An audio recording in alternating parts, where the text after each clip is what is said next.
প্রতিদিনের হেসেলে আপনাদের সবাইকে স্বাগত। আজকে চমচম ছানার চমচম করে মালাইকারি করব।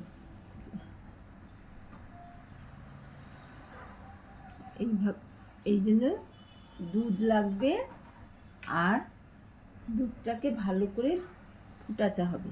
আমি 1 লিটার দুধ নিয়েছি আর ছানা করেছি। এইভাবে দুধটাকে ভালো করে গরম করতে হবে। দুধটা আমি আগে থেকেই বসিয়ে দিয়েছি। এবার ছানাটা অনেকক্ষণ কেটে জলটা ঝরিয়ে নিতে হবে।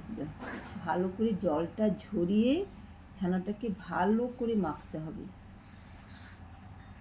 খুব ভালো করে মাখতে হবে। আর এই ছানাটা মাখার জন্য এর সঙ্গে একটু সুজি দিতে হবে। খুব বেশি পরিমাণ সুজি দিলে হবে না, তার সঙ্গে বেকিং পাউডার। আর ভালো করে ছানাটা মেখে কিছুক্ষণ রাখতে হবে রেস্টে। তারপরে এই যে দুধটা খুব ভালো করে ফুটাতে হবে। দুধের ভিতরে পাউডার দুধ মিশিয়ে আরও ঘন করা যায়, আমি আর সেটা করি না। আমি দুধটাকে বারবার ভালো করে গরম করে সর তুলেই ভালো করে গরম করেছি।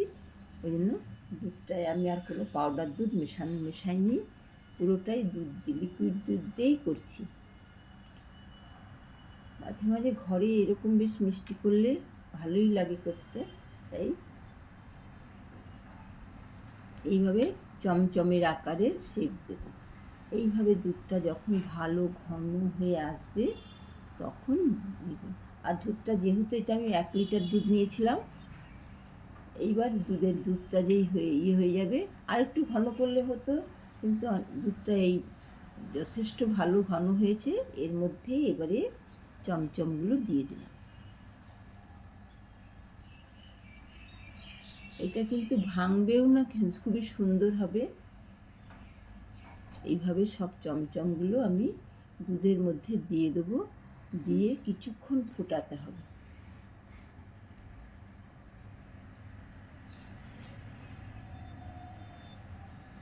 আর চিনির পরিমাণটা মিষ্টি যে যেমন খাবে সেইভাবে দেবে। আমি মিষ্টির পরিমাণটা খুবই কম দিয়েছি। মিষ্টির পরিমাণটা যে যেমন খাবে সেরকম দেবে, আমি সেরকম অল্প দিয়েছি মিষ্টি। এইভাবে ভালো করে এইভাবে সঙ্গে সঙ্গে হাতা দিয়ে কোনো কিছু দিয়ে নাড়া চলবে না। কিছুক্ষণ ফোটার পরেই মিষ্টিগুলো ফুলে উঠবে। যেই দুধের উপরে ভেসে উঠবে তখনই জানবেন হয়ে গেছে। এই যে দুধের উপরে ভেসে উঠেছে, আর আমি দুধটা খুব ভালো করে করে নিয়েছি, যেহেতু গাঢ় করে নিয়েছি।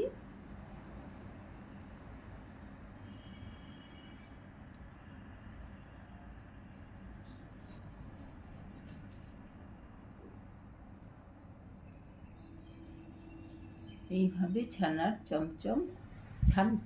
ছানার মালাই চমচম খেতে খুবই সুন্দর আর খুবই টেস্টি।